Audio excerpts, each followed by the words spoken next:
Hi guys, it's Michelle. So I'm house sitting and I'm a little bit bored just because I can't really do a lot of the things I normally do. Oh, oh, oh, oh, oh, oh. I'm also dog sitting. But I decided because I am not home and I can't do a lot of the things I do when I'm hanging out at home, that I was going to give myself kind of an arduous undertaking. Just to challenge myself because you should always, try to push yourself and become a better person and a stronger person than you were the day before. If you don't go outside your comfort zone, you never really grow. You'll never really know what you're capable of and how strong you can be. So I have decided that I'm going to attempt to watch Amy Schumer's special, and I need to figure out how long it is. So let's see here. I've got Netflix pulled up. I'm signed in. Um, all right, let's see here.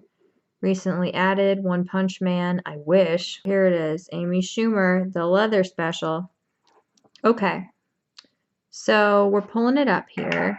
To be completely honest, the way Netflix marketed this, it did look kind of funny. I mean, it didn't look like my kind of humor, but it looked tolerable.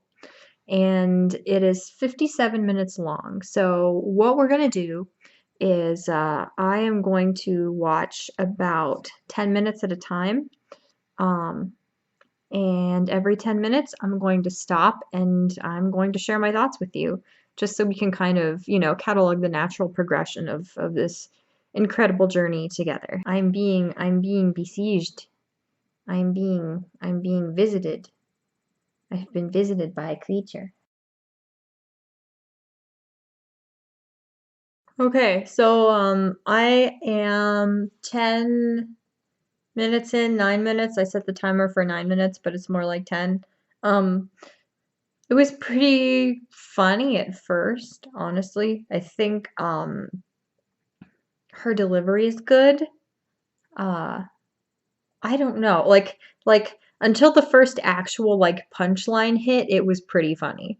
And then it stopped being so funny. But I do think her delivery is good. I think once you get to the point where you're talking about like just the most explicit things casually, then it's not funny anymore. Like you've gotten as outrageous and kind of shocking as you can, and then it just ceases to be funny. So I think the routine plateaued within maybe the first 8 minutes.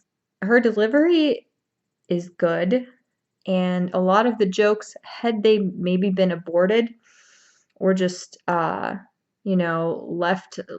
as they were before like the third or fourth attempt at a punchline or at like magnifying the disgustingness, um, they might have been pretty funny. So I've never really like heard her talk or looked at her for any extended period of time before, and that is intentional.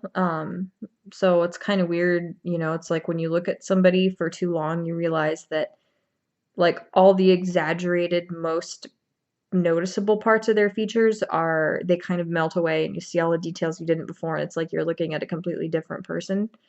So that's happening. And I wish it wasn't, but it's uh it's okay.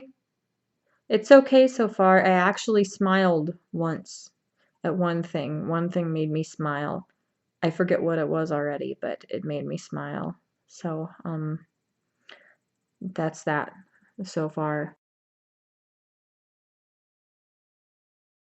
Okay. Whoa, what is that? So, I had to get another glass of wine, but it's okay. That's not a terrible thing. I'm blessed. I'm blessed to be able to afford a whole bottle of wine. I'm so blessed to be able to walk on my intact limbs as a bipedal mammal into the kitchen and get more wine. So I am blessed. I'm very grateful. I'm very fortunate. This has been the second 9 minutes. We're another nine in, and it stopped being funny. She peaked at maybe around 6.5, 7 minutes, and now it's not funny anymore.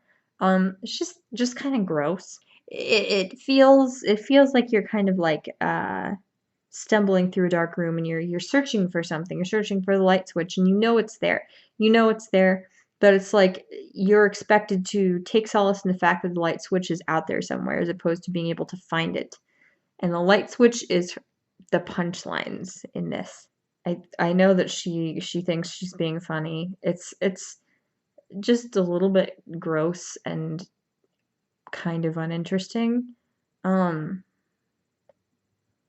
I'm not entirely sure.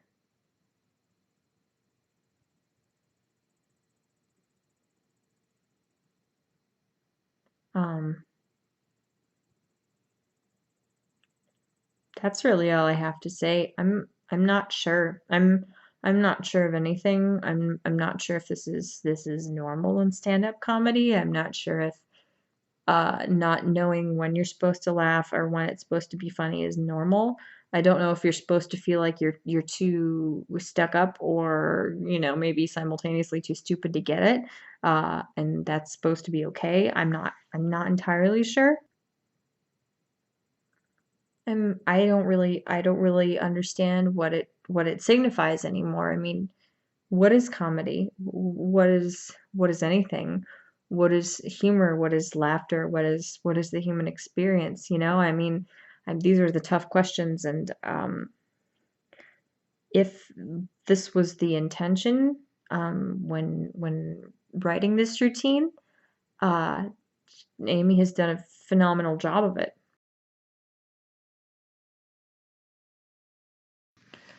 Okay, so about 9, 10 minutes deeper, and I'm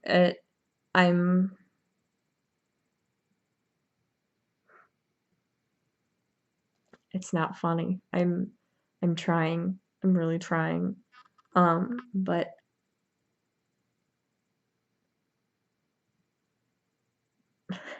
I'm really trying. And it's I can't make myself laugh. I took some notes. Um, who is David Blaine? Um, Shits. Shits is it is one of my bullet points. Paris. There was a reference to Paris, which is something that I would imagine most people know of. It was a slightly less clumsy reference, at least than like the Hunger Games reference or the Stranger Things reference, which is good. Although I wouldn't imagine it would be difficult to make a reference less awkward and forced than those two. Um, the shelf. I made a note of the shelf that actually did make me smile. Um, and then another bullet point, vomit isn't funny. There was another part during which um I think the joke was made about drugs, about doing drugs, but I'm still unsure. I think it was a joke about doing drugs. I feel like an important part of humor is things being relatable. Things are funny when you're surprised that they're relatable sometimes, and that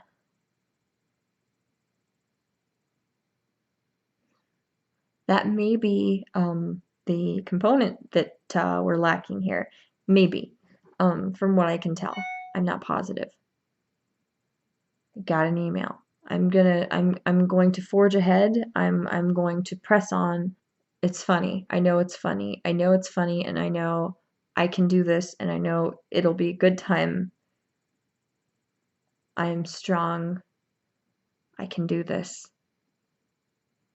I can do this.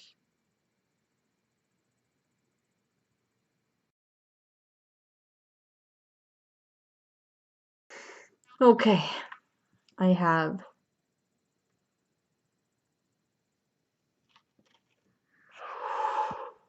I have 20 minutes left. I I made several more notes. There's a bullet point. This isn't funny, semicolon, not at all. I forgot at least on one occasion where the joke was going. There's a bullet point that simply reads, I don't understand. Another bullet point. This is the antithesis of funny. I came to the revelation that antithesis is actually the word antithesis, which is very, very interesting to me. The wine joke is the worst, in parentheses, joke, question mark, I have ever heard in my life. I mean, I, I recognize the fact that I am one person. I am one person out of an incomprehensible number of people. My experience is minuscule, is almost non-existent. So I realized that when I don't find something funny, that doesn't mean it's not funny. That in fact probably in a cosmic sense means that it is funny. This has to be funny.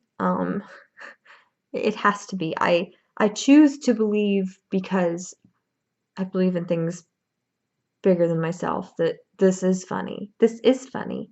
Realizing that just because I would rather weep in despair than laugh at something, that doesn't mean that it's not funny, is the most empowering revelation that I could walk away from this experience with. Just because I'm not smiling, I'm not laughing, I don't feel like I want to wake up in the morning and see what tomorrow brings and face my loved ones, doesn't mean that it isn't funny.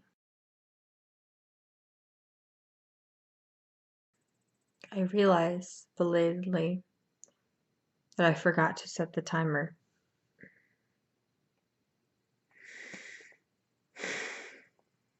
There are several notes in my notebook. Politics. Only hillbillies believe that the Second Amendment is legitimate. Only hillbillies. Strictly hillbillies. There's another bullet point where it says in / what universe / at this point, I decided that it would probably be wise to break down my assessment and my response into several various categories, these being different questions. The first being, am I laughing? The second being, am I happy? The third being, does anything make sense? I'm inferring that the fact that I did not write down any answers means that the answers were, in fact, not things that I am yet ready to face. There was a very, very good, in fact, A+, I wrote, good A+, cultural reference. It's Jenner's. So that was, it's very important to, I guess, legitimize or solidify oneself as comprehending that there is indeed a culture out there to perhaps relate to or consume in some manner. I also managed to form the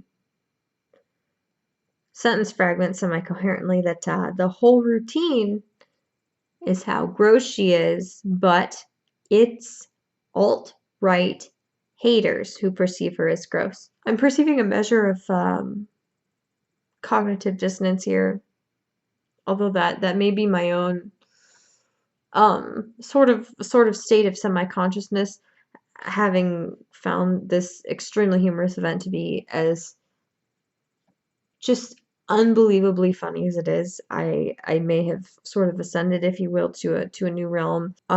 There's also a bullet point that says joke about paddleboarding, a blank line, and then that's not funny on its own with no explanation.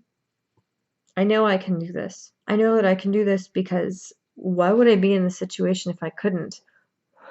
Why would I have been born? What point would there be to my existence if I could not overcome this? If I could not do the impossible? If I could not conquer the unconquerable? What would be the point? What would be the point of humanity existing if we could not overcome hardship?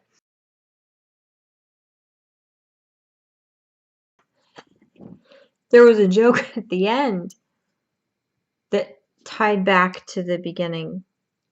It all came full circle in the end, as I knew it would. Everything about this was phenomenal. Everything about this was exquisite. And I know because I know there is so much more than me in existence. I know that somewhere out there, everything about this was funny. I understand it. I understand it. I respect it. I admire it. I am grateful to exist. The credits of this were very extremely well done. There was music, there were colors, things happened. They showed credits. Amy Schumer, it starred Amy Schumer, in fact. Um, Amy Schumer also wrote this. Amy Schumer also directed this and produced it. Amy Schumer was there. She is real, and by extension, God is real because God is in all of us. I know this is real. I know life is real. I know Amy Schumer is real. Amy Schumer is proof that life is worth living. I know it. I know this to be fact. This was a great show. This was a beautiful, wonderful show, and I'm so proud to be here with you today in this moment. And nothing could be more valuable or beautiful or precious than being here and experiencing this wonderful, just fantastic, magnificent life with you. Everything about this special was perfect, flawless. We did it. We made it through. It was good. It was funny. It was hilarious. Everything makes sense. The whole universe, everything is real, and everything is real for a reason. I know this to be true. I know it. And I know that you are real because you were here with me in this moment. You fought with me side by side every step of the way. You were here with me. We got through this together, and we got through this because we were together. Without one another, nothing is achievable. Nothing could be accomplished. This was all so greatly sacred and holy and significant, and everything matters. Everything is wonderful. Without Amy Schumer, nothing would matter, because without evil, there is no good. Without dark, there is no light. And you can overcome anything, anything. No matter how unfunny things are, they are funny. And that means that you can do it. If this special has taught me one thing, it's that everything will be okay. I promise you. If you ever feel like things are hopeless, your life is meaningless, people don't care about you and love you and want you to still be here, remember Amy Schumer. And remember, the fact that Amy Schumer exists is proof that you are not the most unfunny, worthless thing in existence. And if she can succeed, anything can succeed. That's all. I need to go to sleep. Never forget how important you are, but Jesus remembers how important you are. And I remember how important you are. No matter what anybody says, no matter nothing, no matter what about Paris and food poisoning and gun owners who are all hillbillies. All gun owners are hillbillies. Don't, if anybody tries to tell you otherwise, if anybody tries to tell you that the Second Amendment is defended by anybody with any kind of intelligence whatsoever, don't believe them. It's not true. It's not true. Men get everything they want out of life. Women live to cater to men. Men are all completely selfish and just completely selfish and sex obsessed. If anybody tries to tell you otherwise, that men are worth anything, men are selfless, men are kind, men care about the women they're with, just don't believe them. It's not true. I promise you it's not true. Jesus loves you no matter what. No matter what. Good night, America.